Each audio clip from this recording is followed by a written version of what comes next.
नमस्कार, मैं हूं मनोज मानस। हमारी खास पेशकश जनहित में आपका स्वागत है।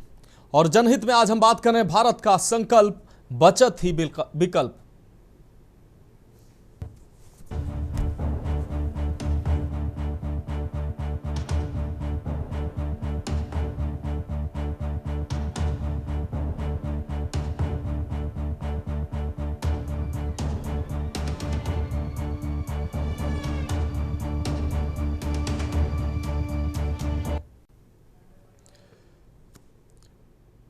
तो अपने खास प्रोग्राम की हम बात करेंगे, उससे पहले इस वक्त की बड़ी खबर से अपने दर्शकों को रूबरू करा दे। इस वक्त की बड़ी खबर राजधानी लखनऊ से सामने आ रही है। संसदीय समितियों से जुड़ा यह अहम फैसला, कार्यक्रमों को अग्रिम आदेशों तक स्थगित किया गया है।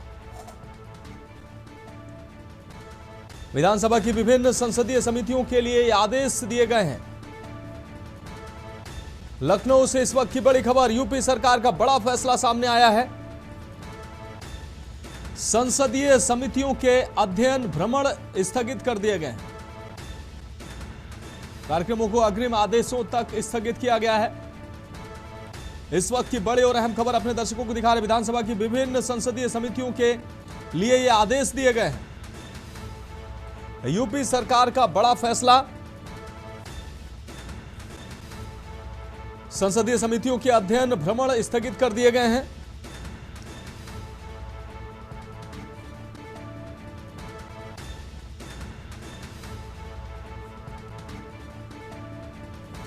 विधानसभा की विभिन्न संसदीय समितियों के लिए यह आदेश दिया गया है। लखनऊ से इस वक्त की बड़ी और अहम खबर अपने दर्शकों को दिखा रही। यूपी सरकार का यह बड़ा फैसला सामने आया है। संसदीय समितियों के अध्ययन भ्रमण स्थगित कर दिए गए हैं।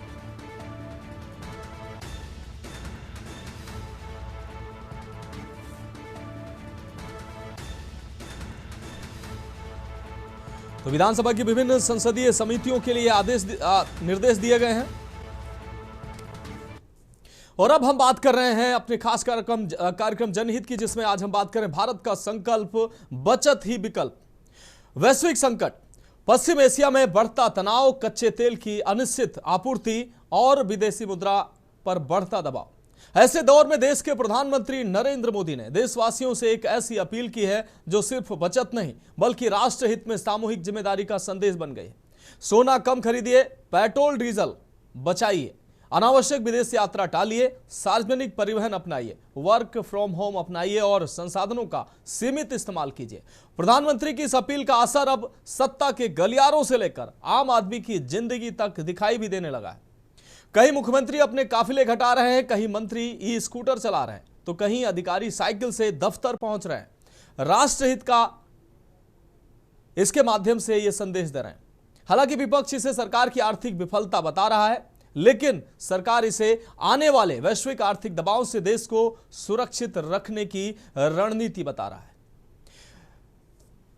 इस खास रिपोर्ट में आप देखिए, संकट के समय आत्मसंयम और राष्ट्रहित की इस नई तस्वीर से संबंधित रिपोर्ट देखिए, उसके बाद इस पर चर्चा करेंगे।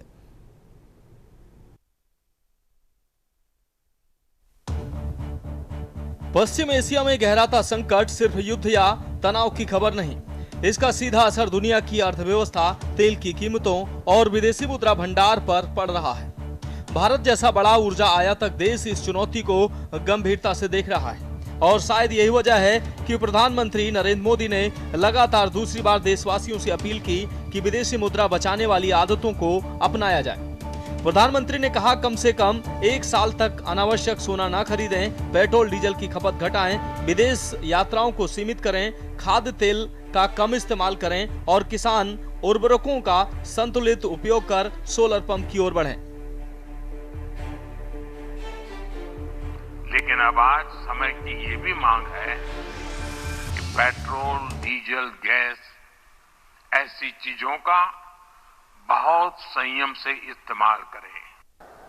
साथियों, हमने कोरोना के समय में वर्क फ्रॉम होम की, ऑनलाइन मीटिंग्स की, वीडियो कॉन्फ्रेंस की, ऐसी अनेक व्यवस्थाएं विकसित की और हमें आदत भी हो गई थी। साथियों, ऐसे ही खाने के तेल का भी है। इसके आयात के लिए भी बहुत बड़ी मात्रा में हमें विदेशी मुद्रा खर्च करनी पड़ती है। हमें विदेशी मुद्रा बचाने के जो भी रास्ते हम लोग अपना सकते हैं, हमें बचाना होगा।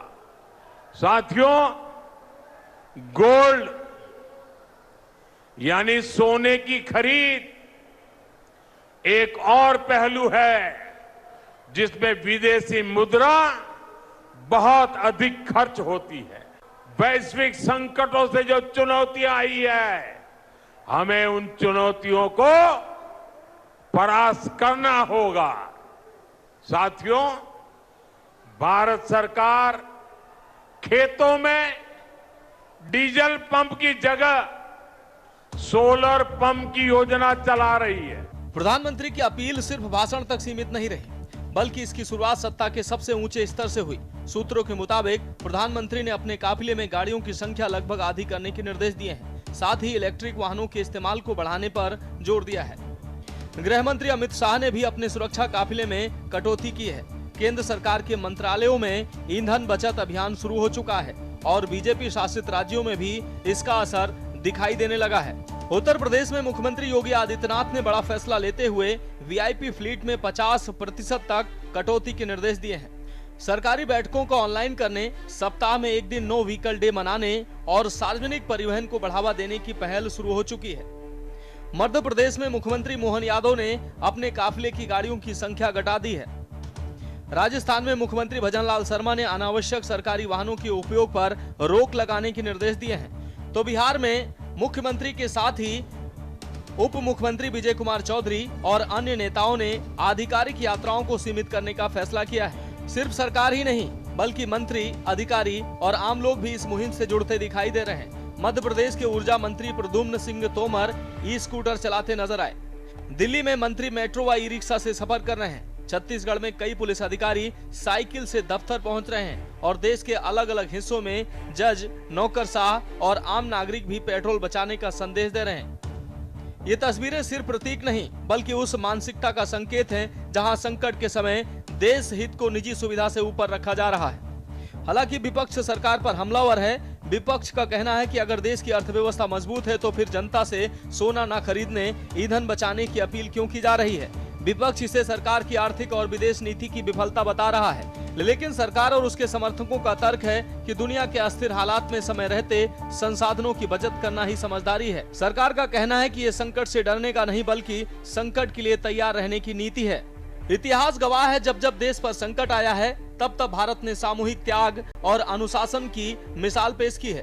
कभी युद्ध के समय लोगों ने एक वक्त का भोजन छोड़ा, तो कभी आर्थिक संकट में स्वदेशी अपनाया गया और अब एक बार फिर राष्ट्रहित में संयम और संसाधनों की बचत का संदेश दिया जा रहा है। क्योंकि सवाल सिर्फ पेट्रोल बचाने का नहीं, सवाल देश की आर्थिक सुरक्षा का है। सवाल आने वाली पीढ़ियों के लिए संसाधन बचाने का है और सवाल यह है कि क्या देश संकट के समय सामूहिक जिम्मेदारी निभाने के लिए तैयार है। प्रधानमंत्री की अपील पर सियासत भले जारी हो, लेकिन देश भर से सामने आ रही तस्वीरें ये जरूर बता रही हैं कि संकट के समय राष्ट्र पहले का संदेश जमीन पर उतरता दिखाई दे रहा है। अब देखना ये होगा कि मुहिम सिर्फ प्रतीक बनकर रह जाती है या फिर देश में संसाधनों के जिम्मेदार इस्तेमाल की एक नई संस्कृति की शुरुआत करती है। स्पेशल डेस्क के न्यूज इंडिया।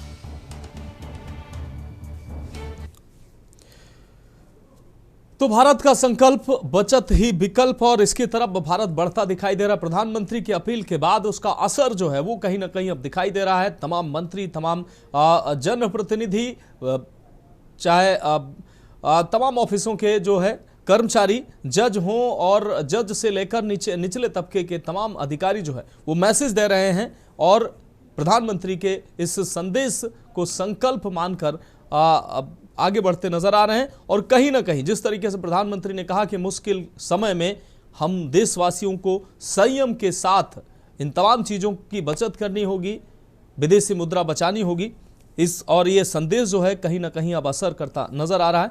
हमारे साथ आज इस चर्चा में खास मेहमान जुड़ चुके हैं। मेहमानों का तारुफ करा देते हैं। सुप्रिया सिंह भारतीय जनता पार्टी से हमारे साथ जुड़ चुके हैं, रविंद्र प्रताप सिंह सपा प्रवक्ता हमारे साथ जुड़ चुके हैं, रवि प्रताप सिंह कांग्रेस प्रवक्ता हमारे साथ जुड़ चुके हैं, सुशील वकील जी वरिष्ठ पत्रकार हमारे साथ जुड़ चुके हैं, साथ ही मधुसूदन सिंह जी वरिष्ठ पत्रकार हमारे साथ कुछ ही देर में जुड़ने वाले हैं, रामानुज भट्ट संवाददाता लखनऊ से हमारे साथ जुड़ चुके हैं। सभी मेहमानों का चर्चा में स्वागत करते हुए सबसे पहले अपने संवाददाता का रुख कर लेते हैं। रामानुज, प्रधानमंत्री नरेंद्र मोदी ने अपील की, हालांकि एक के बाद एक लगातार 2 दिनों तक उनकी अपील सामने आई और जिसके बाद देश ने माना कि कहीं ना कहीं संकट जरूर है, इसलिए प्रधानमंत्री तेलंगाना में भी उन्होंने वही बात दोहराई, गुजरात में भी उन्होंने वही बात दोहराई कि हमको पेट्रोल डीजल बचाना चाहिए, हमको सोना नहीं खरीदना चाहिए, कुल मिलाकर विदेशी मुद्रा को हम जितना बचा सकते हैं वो संकट काल में देश के हित में होगा। अब इसका असर भी दिखाई देने लगा तमाम राज्यों में, खासकर भारतीय जनता पार्टी के शासित जो राज्य हैं उनमें वहां के मुख्यमंत्री लगातार बैठकें कर रहे हैं, निर्देशित कर रहे हैं, अपने फ्लीट के वाहनों में वीआईपी जो फ्लीट हैं उनके वाहनों में कटौती कर रहे हैं, अधिकारियों को आदेशित कर रहे हैं कि भाई अपने जो काफिले के वाहन घटाइए, तमाम निर्देश दे रहे हैं। मुख्यमंत्री योगी आदित्यनाथ ने भी कल निर्देश दिए हैं, तमाम बैठकें की और तमाम निर्देश भी दिए हैं, तमाम कर्मचारियों के लिए भी तमाम एहतियात के निर्देश दिए हैं।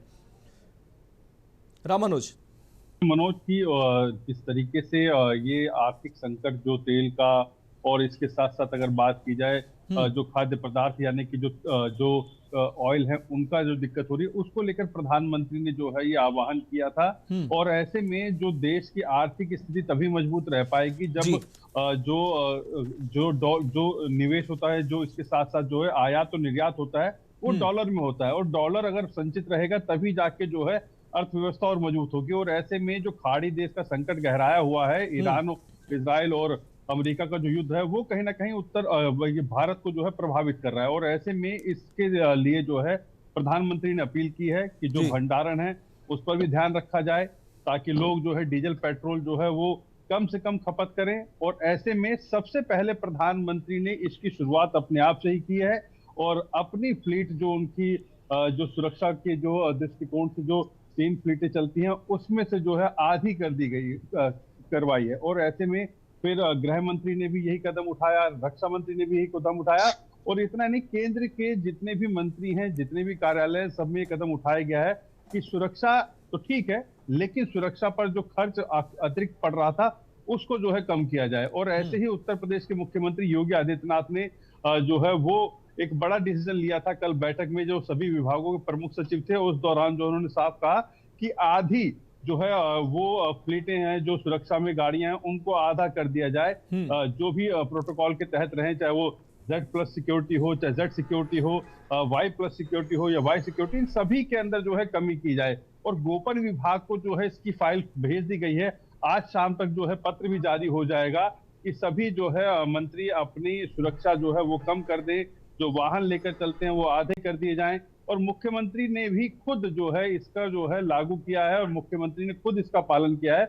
और ऐसे में कहीं ना कहीं जो डीजल, पेट्रोल और गैस का जो संकट आने वाला है उसको ध्यान में रखते हुए प्रधानमंत्री ने जो अपील की है उसी पर जो है उत्तर प्रदेश में भी ये अपील स्वीकार हुई और जनता भी कहीं ना कहीं इसका जो है पालन करने की कोशिश कर रही है ताकि जो है ये जो संकट की घड़ी आने वाली है उससे जो है बचा जा सके।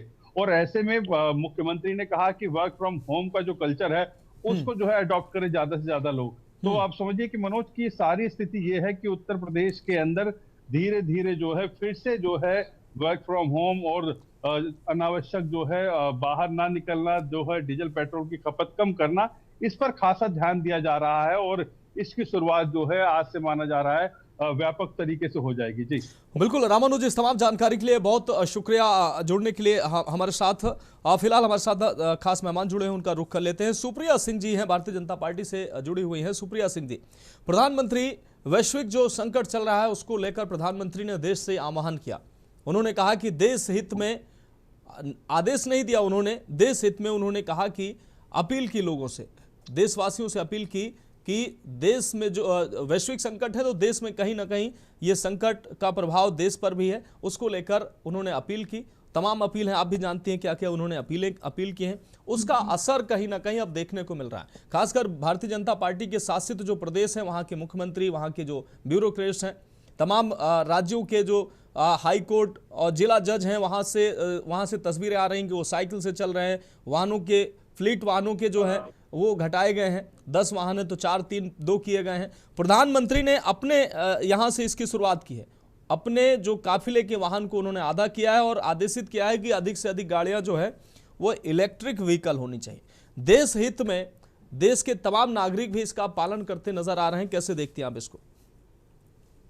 जी बिल्कुल मनोज जी, नमस्कार। जी देखिए, जैसा कि हम सब देख रहे हैं, जानते हैं कि देश में, पूरे देश में ये जो संकट आया है, जो युद्ध का माहौल है, इसको देखते हुए अगर हम अपनी फ्यूचर की प्लानिंग कर रहे हैं, हमारे प्रधानमंत्री मोदी जी इसके लिए एक मुहिम चला रहे हैं कि आप सब बचत कीजिए, पेट्रोल के खरीद कम कीजिए। जो भी उन्होंने एक अपनी इसमें आवाज किया है जनता से, तो उसके पीछे यही वजह है कि वो फ्यूचर देख रहे हैं। वो समझते हैं कि फ्यूचर में आने वाली स्थिति से हमें कैसे बचना है, कैसे।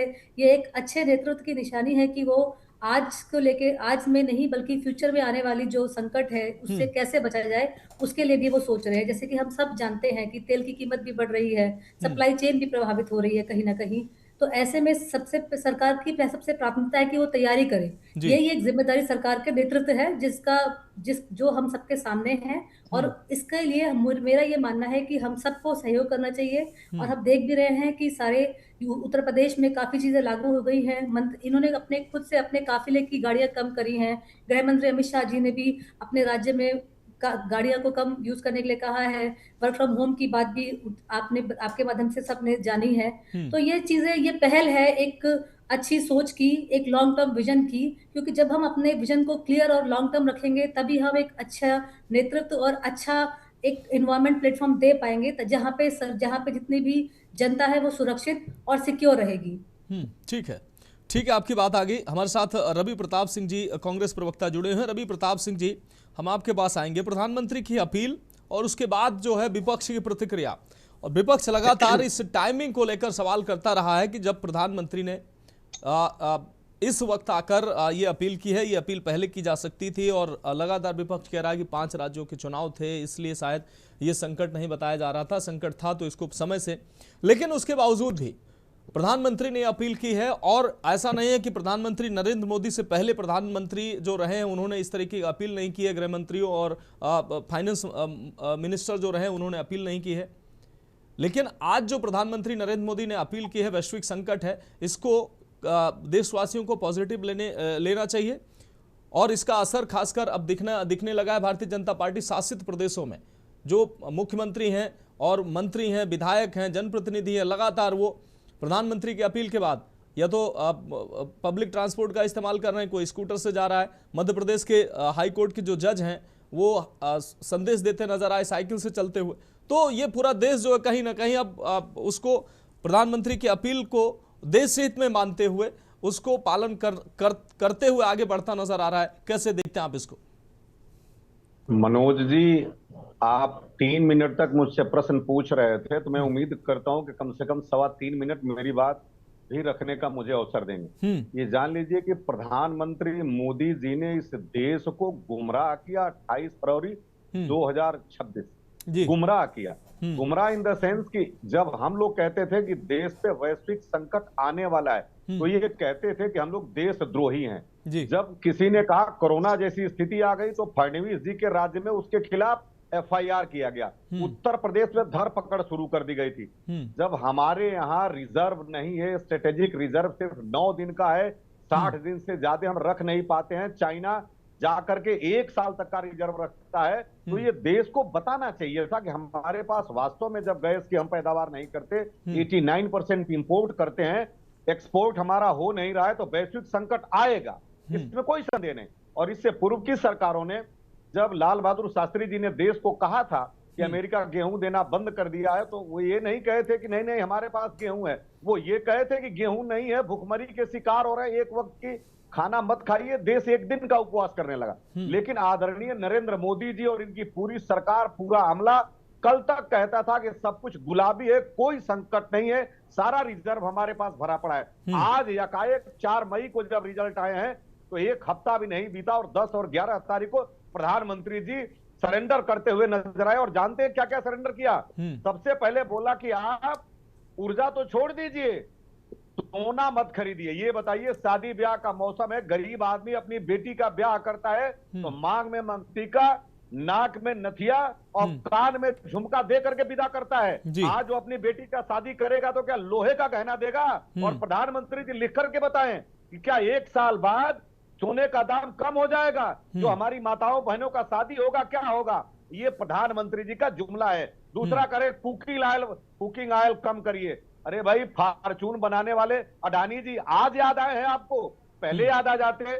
हम तो पहले से कह रहे थे कि भाई आप इसका कुछ वैकल्पिक व्यवस्था करिए, देश में बहुत बड़ा संकट आने वाला है। आपको आज याद सब कुछ एकाएक आ गया 10 और 11 तारीख को कि देश में सब कुछ खराब हो रहा है। और आप कहते हैं, जो ये कह रहे हैं, कुल 643 मंत्री हैं देश में, 800 MP MLA हैं। आप बताइए, लोग 10-10 गाड़ियां भी छोड़ देते हैं तो 10,000 कुल गाड़ी होंगी, और अकेले दिल्ली में 33 लाख गाड़ियां रिजर्व हैं। तो इनका ये कहना कि फ्लीट में गाड़ियां कम कर देंगे, इससे बड़ा रचनात्मक असर हो जाएगा, ऐसा होने वाला नहीं। प्रधानमंत्री जी ने देश से कहा था कि थाली बजाइए, तो देश थाली बजाता रहा है। लेकिन आज प्रधानमंत्री जी कह रहे घर से बैठ के काम करिए। आप घर से बैठ करने का, काम करने का अधिकार एम्प्लॉय का नहीं होता है, नियोक्ता का होता है। उन नियोक्ताओं को बाउंड करें कि वो घर से काम कराएं। हम कैसे घर से काम कर सकते बताइए? दूसरी बातें कह रहे हैं कि आप तेल को कम करें। अरे आप उसका वैकल्पिक करते हैं कि आप लखनऊ में ही जो मेट्रो चलती है, किराया उसका 30 रुपए है, 10 रुपए में लोग पहुंच जाते हैं। किराया कम कर दीजिए। बिजली करने के लिए जब आपके यहाँ गैस का संकट है, आप पैसे 45 दिन में देते हैं। लकड़ी से आप लोग कार्बन क्रेडिट बेचते हैं, आप तो कार्बन उत्सर्जन की बात करते हैं। आप लोगों को कुछ करिए, बिजली तो दे करके, कम करके, कि हम आपको हाथ बढ़ा रहे हैं। सिर्फ लोगों से कहेंगे कि आज नोट बंद कर दिया, आप 50 दिन बाद हमको सजा दे देना, 50 दिन बाद आते हैं तो कुछ भी बात नहीं करते हैं। आप तुगलकी फरमान सुनाने लगते हैं और देश से कहते हैं आज ये कर दो, कल वो कर दो। देश को गुमराह कब तक करेंगे आप? आपको आज कैसे याद आ गया? जब ये युद्ध चल रहा है, जब युद्ध अपने चरम पे था मार्च में, तब तो देश में सब कुछ ठीक था। अब मई में आपको सब कुछ याद आ गया कि भाई हमारे पास डॉलर का भी रिजर्व कम हो गया, आयात भी हमारा गड़बड़ा रहा है, निर्यात भी नहीं हो रहा है, कुकिंग ऑयल भी बंद कर दीजिए, सोना भी बंद कर दीजिए। ये एक नासमझ प्रधानमंत्री का केवल सगुफा है, जो देश की विदेश नीति से लेकर के अर्थनीति तक और अर्थनीति से लेकर के व्यवहार नीति तक किसानों को कह रहे प्राकृतिक खेती करिए। अरे प्राकृतिक खेती जब हम कर रहे थे ना, तो पेट नहीं भरता था। तभी हम जो है लेकर के एन बोरलॉग और स्वामीनाथन में हरित क्रांति लेकर के तब पेट भरना शुरू हुआ। और आप फिर वही पुरानी परंपरागत पे जाते हैं। आप ये कहिए कि हमारे पास फास्फोरस नहीं है, हम डीएपी नहीं दे पाएंगे, लिहाजा कम डालिए। और जो गृह मंत्री जी के पुत्र की जो कंपनी है जो पैकिंग करती है ना, जिसको कहते हैं आप जैविक, उसको कहिए कि डालिए। भाई कहां तक आप देश को गुमराह करेंगे? कम से कम कुछ सच बोलिए। देश ने विश्वास किया, देश का विश्वास का गला मत घोटिए।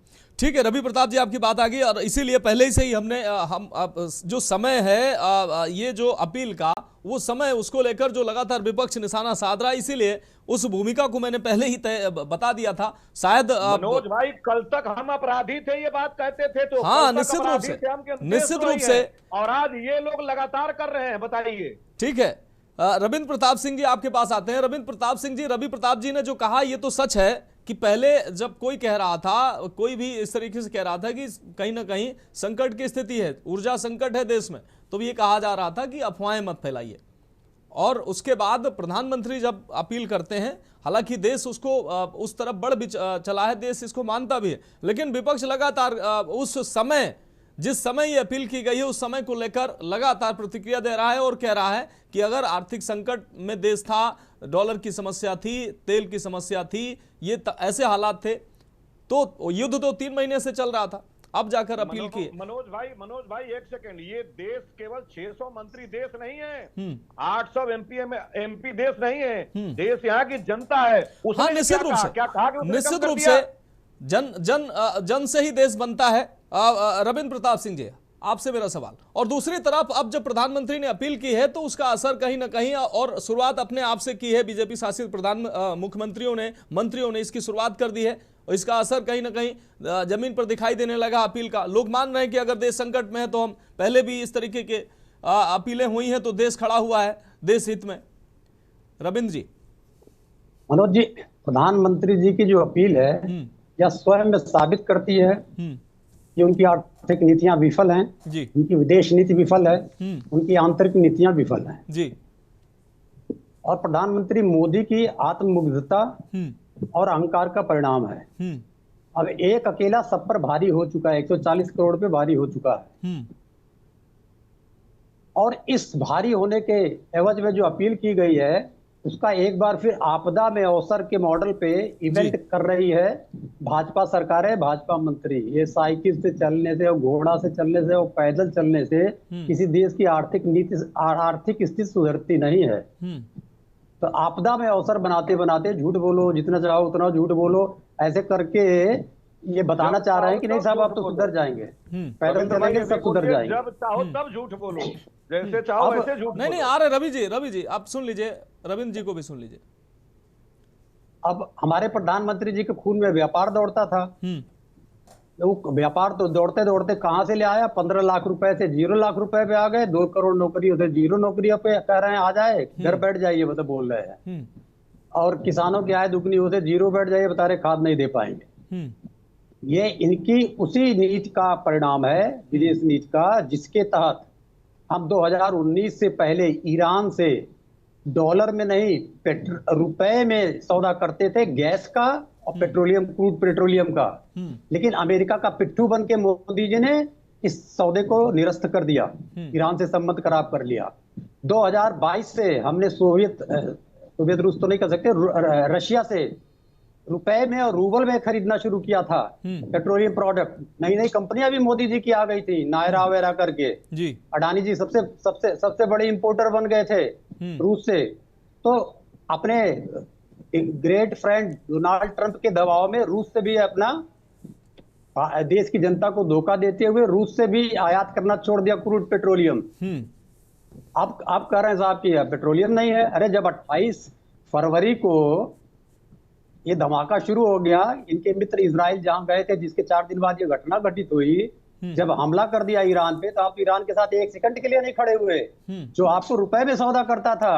और ये पता था कि 20% जो पेट्रोलियम है साउथ ईस्ट एशिया में आता है, हरम्यूज से आता है, तो 20% तो उसी दिन बंद हो गया। उस 20% का विकल्प आपने क्या किया? खूब पेट्रोल खर्च किया। वो सवाल जो आप कर रहे हैं वो निश्चित रूप से वो सवाल तो हैं, लेकिन अगर वास्तव में अगर देश में संकट है, प्रधानमंत्री की टाइमिंग पर सवाल किए जा सकते हैं, निश्चित रूप से वो पहले जो अपील की जानी चाहिए थी। लेकिन अगर वास्तव में देश में संकट है तो प्रधानमंत्री ने अगर अपील की देशवासियों से कुछ इससे पहले प्रधानमंत्री करते रहे, तो मुझे लगता है इसमें कोई आपत्ति नहीं होनी चाहिए। एक बहुत छोटे से ब्रेक का वक्त है, ब्रेक के बाद चर्चा जारी रहेगी। आप देख रहे हैं के न्यूज, खबरों का सारथी।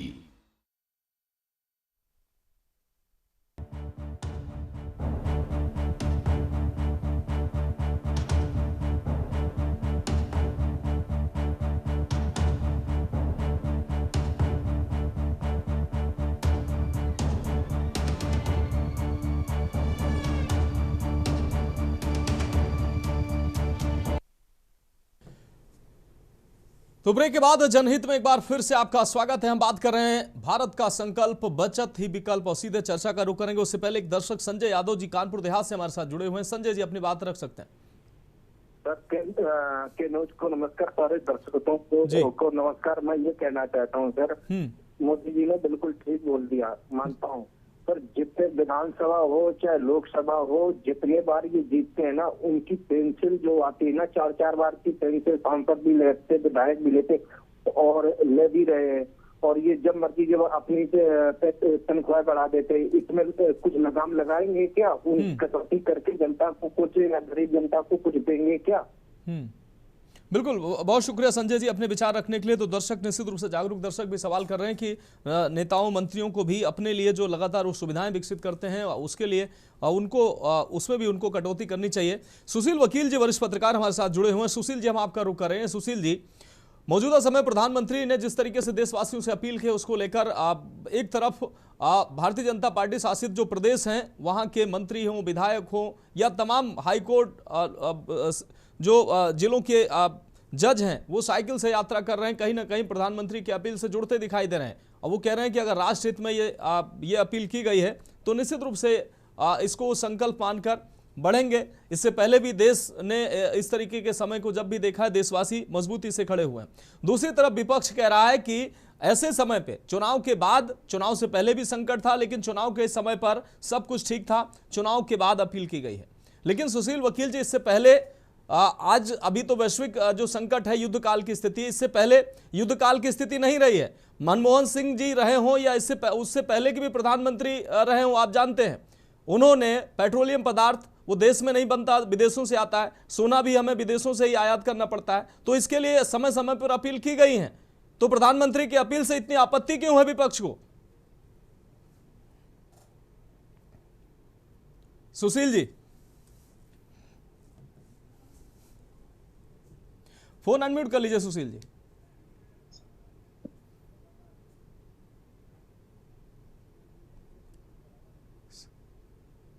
मनोज जी हमारी है। हाँ बिल्कुल। ऐसे हो रहा है, लग रहा है कि मनोज जी जिस हिसाब से सारे जो इल्जाम है प्रधानमंत्री जी पे ठोप रहे हैं, ऐसा लग रहा है कि जैसे जो वेस्ट एशिया का, जो हमारी एशिया का वह ये चल रहा, युद्ध चल रहा, प्रधानमंत्री मोदी जी ने ये कराया है। ये प्रधानमंत्री जी का इसमें कोई दोष नहीं है। ये जो स्टार्ट हो गया वार हो गया एशिया, वेस्ट एशिया में जहां से तेल आ रहा है, बाकी से आ रहे हैं, तो उसका दोष तो उनकी वजह से हम सफर कर रहे हैं। क्या हम ही, क्या सारे देश के जितने भी कंट्रीज हैं, सब दुनिया भर के देश कर रहे हैं। हर जगह पे रवि जी आएंगे। अच्छा, हर जगह पेट्रोल के कीमतें बढ़ा दिए हर कंट्रीज ने, बाकी चीजें भी उन्होंने भी ऑस्टेरिटी मेजर्स ले लिए। मैं नरेंद्र जी को बताना चाहता हूँ 16 जनवरी 2026 तक हमारे जो फॉरेन एक्सचेंज रिजर्व है 16 जनवरी तक थे 7.01 बिलियन डॉलर्स है, जो पहले 867 बिलियन डॉलर्स था। ये जो चीज है, आज आपको भरोसा नहीं होगा, देश एक दिन में हमारी जो पेट्रोलियम कंपनी है 1,000 करोड़ का लॉस पर डे है।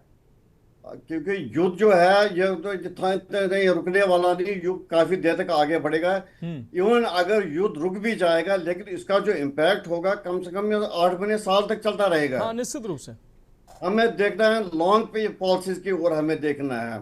आप देख लीजिए, जो तेल की बात है, 80% जो हमारा तेल आता है, खाने का तेल, एडिबल ऑयल, वो फॉरेन कंट्री से आता है। हमें इस टाइम उस चीज के नहीं थे, हम जैसे वो कहे मलेशिया से मंगा दीजिए या कहीं और से मंगा दीजिए।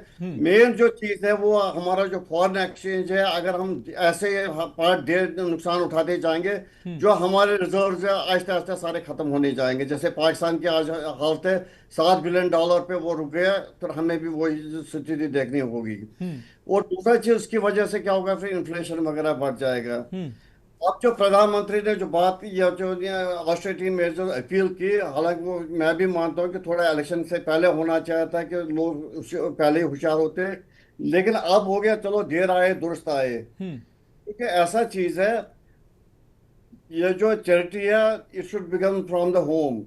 जो प्रधानमंत्री ने आज जो ये ले ले मेजर्स, आप देख लीजिए, जब यहाँ की वेस्ट बंगाल की या हुई थी या अपना स्वेरिंग सेरेमनी, कितने मंत्री गए थे स्टेट के जहाज, आपने 20 मंत्री या मुख्यमंत्री गए थे, 20 जहाज गए थे उनके। फिर जो मेंबर पार्लियामेंट वगैरह गए थे, कितना खर्चा हो गया। उसके बाद जो अब ये आसाम में हो गया, फिर वही दोहराया गया। अब जो उन्होंने ये कहा कि गाड़ियां 50% कम करो, कितनी गाड़ियां कम हो जाएंगी? 1,000, 1,500 गाड़ियां, 2,000, 3,000 गाड़ियां होगी, उससे खर्चा पूरा नहीं बच जाएगा। आप जितना भी यहाँ पर ये जो सरकारी ऑफिस है, जब भी आप जाओगे, चाहे कोई वहां बैठा हो या ना बैठा हो, साहब बैठा हो या ना बैठा हो, एसी दिन रात चलता रहेगा। अब यहाँ तक कि लोकसभा, ये संसद में भी अगर आज भी जाओगे, हालांकि सेशन नहीं है, संसद के अंदर जितने भी अब मंत्रियों के कमरे वगैरह जो भी है, वहां पर एसी दिन रात चलता रहता है।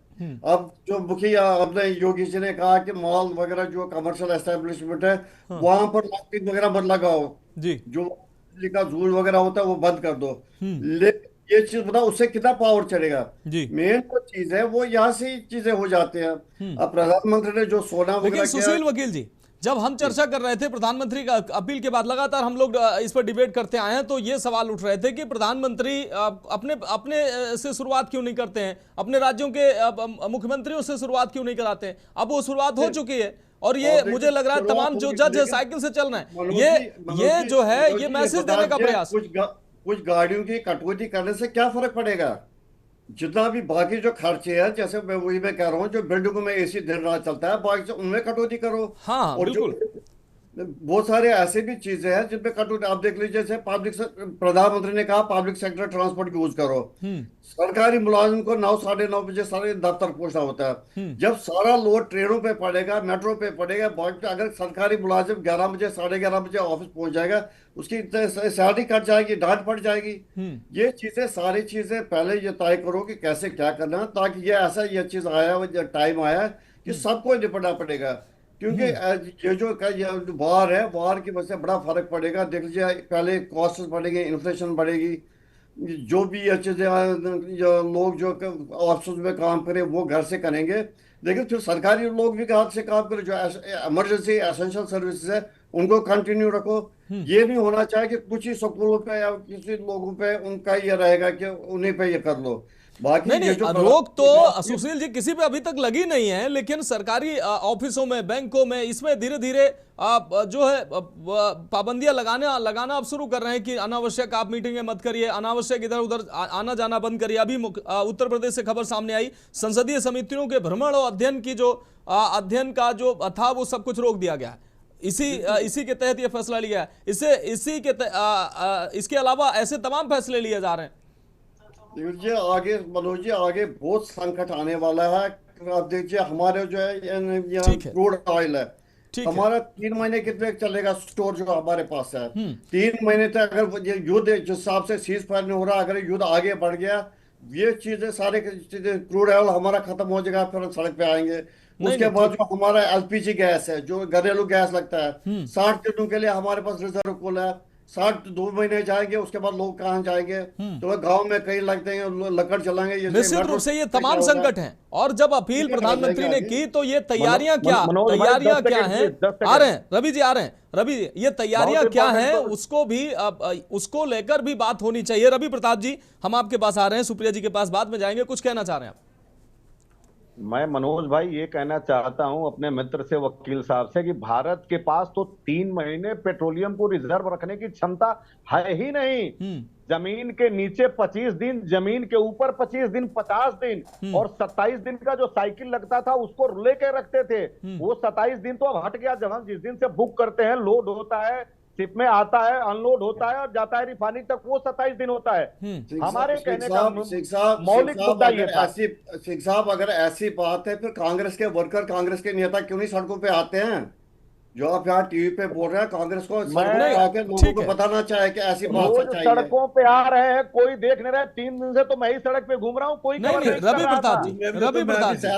रवि प्रताप जी, ठीक है, संकट है, और ये सिर्फ हिंदुस्तान में ही संकट नहीं, दुनिया भर में ये संकट है। आप टाइमिंग पे सवाल कर सकते हैं, और ये भी सवाल कर सकते हैं, रवि जी।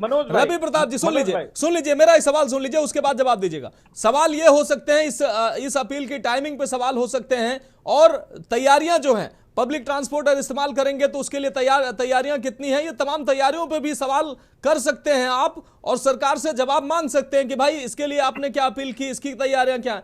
लेकिन ये दुनिया भर में संकट है, और अगर प्रधानमंत्री ने अपील की है तो इसमें क्या बुराई है भाई? इसके साथ जुड़ लेने में क्या दिक्कत है अगर देश में वास्तव में संकट है?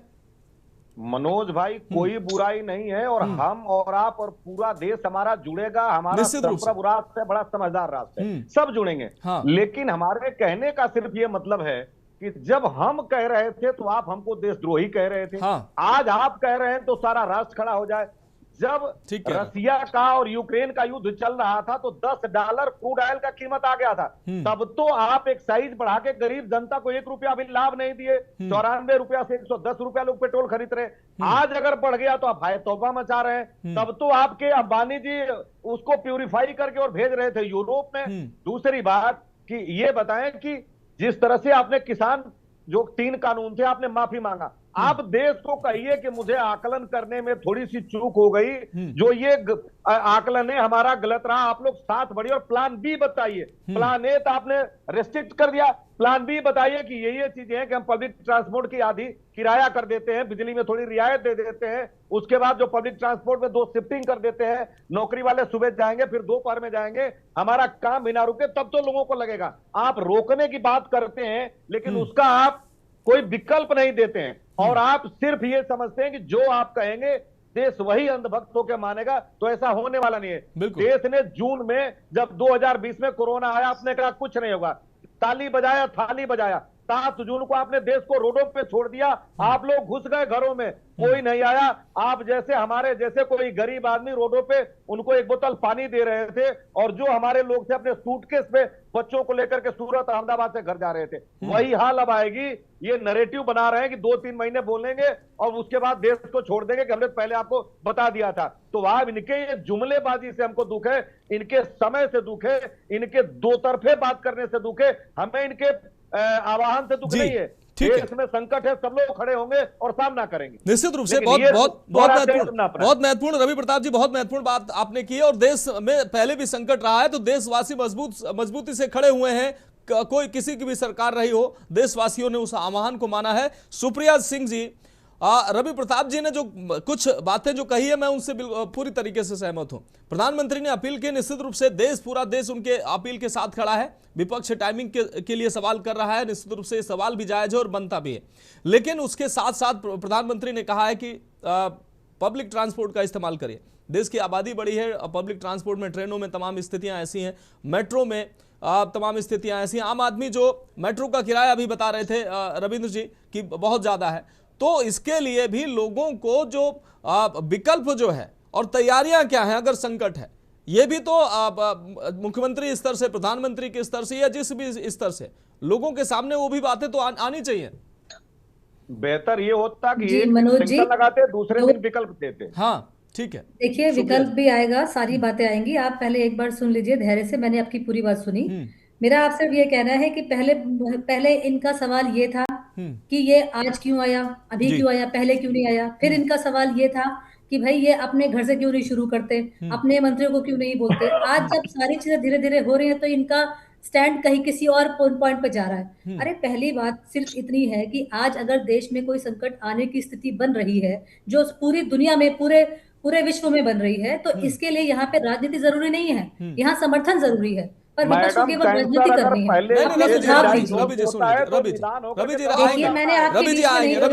मुझे लगता है पूरा समय मिला है, मुझे लगता है रवि प्रताप जी आप अपनी बारी बोलिए प्लीज। रवि प्रताप जी माफी चाहते हैं जी। सुप्रिया जी अपनी बात, अपने समय से ज्यादा बोला है तो आप प्लीज सुन लीजिए। ठीक है सुप्रिया जी, विपक्ष का ये फर्ज बनता है कि वो साथ दे सरकार का, ना कि इधर गुमराह करे कि ये डराए धमकाए। ये सब डराने की स्थिति क्यों पैदा कर रहे हैं आप देश में।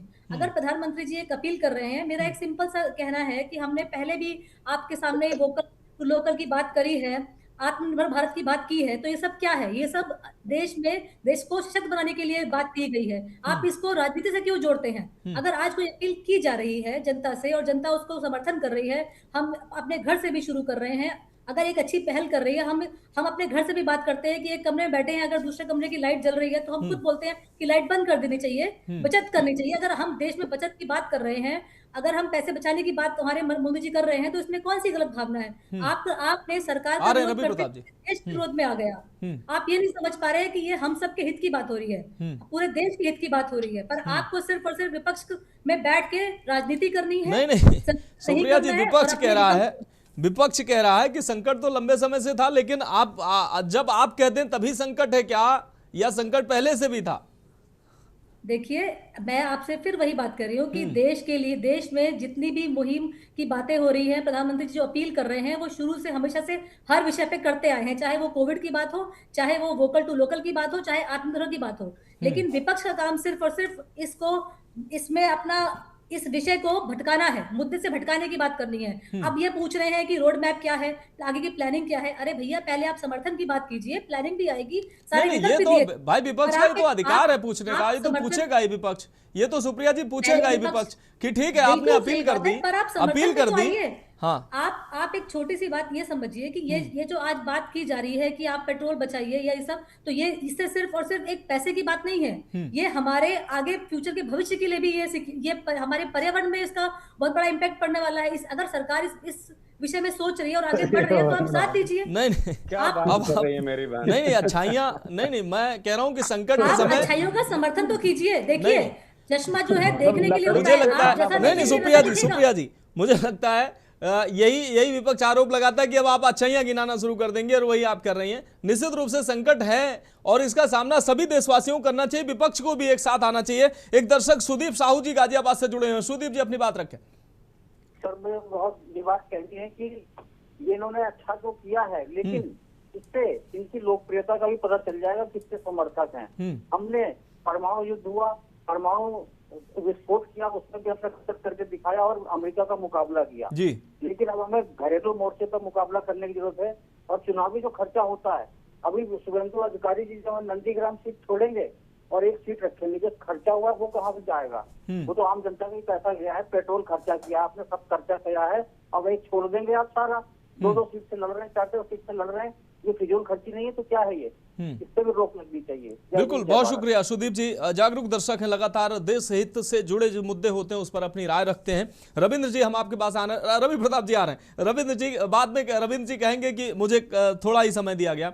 रविंद्र जी, जिस तरीके से अब लगातार भारतीय जनता पार्टी शासित राज्यों के प्रधानमंत्री अपने जो काफिले में, अपने मंत्रियों के काफिले में, अपने विधायकों और नौकरशाहों के काफिले में तमाम जो सरकारी जो संस्थाएं हैं उनसे अपील कर रहे हैं कि आप जो है वर्चुअली काम करना शुरू करिए, ज़्यादातर काम जो आवश्यक काम हो और जहां जाने लायक हो वहां तो जाया ही जाएगा। तमाम जो विभागों से कह रहे हैं कि आप अनावश्यक रूप से चलना फिरना या डीजल पेट्रोल का खर्चा बंद करिए। तो ये अपील की जा रही है और ये अपील शायद इसलिए की जा रही है क्योंकि हम शुरुआत में, हम और हमारे जैसे तमाम मीडिया संस्थान जो शुरुआत में कह रहे थे और आप जैसे लोग, हम जैसे लोग सवाल कर रहे थे कि शुरुआत आप अपने आप से क्यों नहीं करते हैं, तो वो शुरुआत भारतीय जनता पार्टी के नेताओं ने, कार्यकर्ताओं ने और मंत्री, प्रधानमंत्री से लेकर गृह मंत्री ने, काफिले की गाड़ियां हो घटानी हो, दौरे हो, सब कुछ घटाया, सब कुछ कर रहे हैं। तो ये एक संदेश देना है, हाईकोर्ट के जज साइकिल से चल रहे हैं, देशवासियों को इससे जुड़ना चाहिए। राजनीति तो इसमें एक साइड है ही है।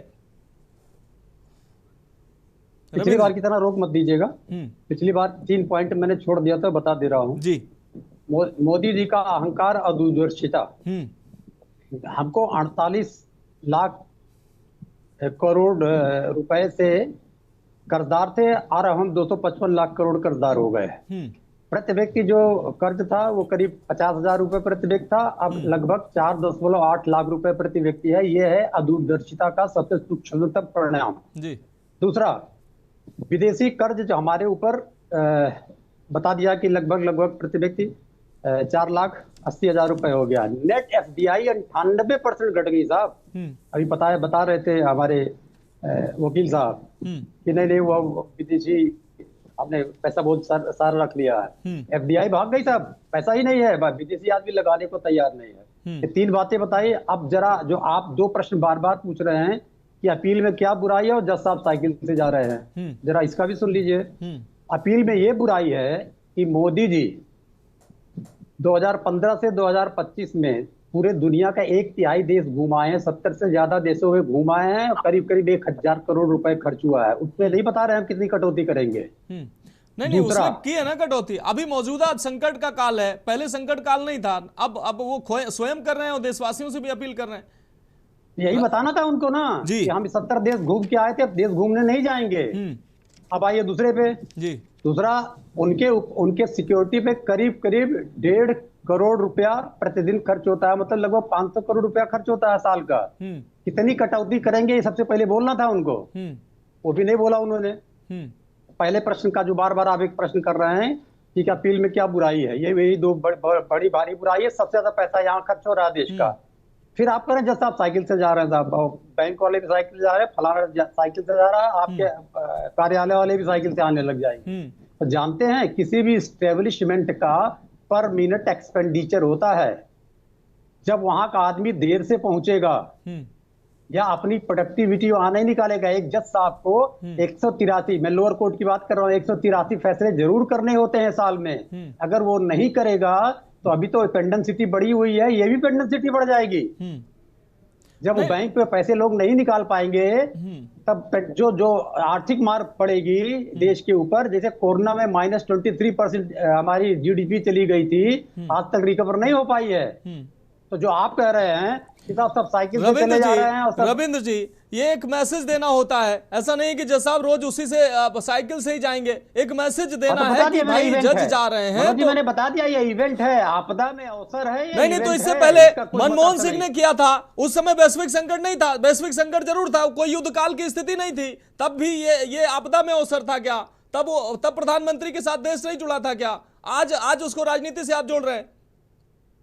देखिए, हम राजनीतिक पार्टियां हैं, राजनीति ही करेंगे। जो बार बार ये प्रश्न उठता था राजनीति से मत जोड़िए, तो उसको मालूम ही नहीं कि हम राजनीतिक पार्टियां, वो भी राजनीतिक पार्टियां। नहीं, आप करिए राजनीति, लेकिन मेरा सवाल है कि प्रधानमंत्री नरेंद्र मोदी ने अपील की है, मनमोहन सिंह ने अपील की थी, वो अपील क्या थी?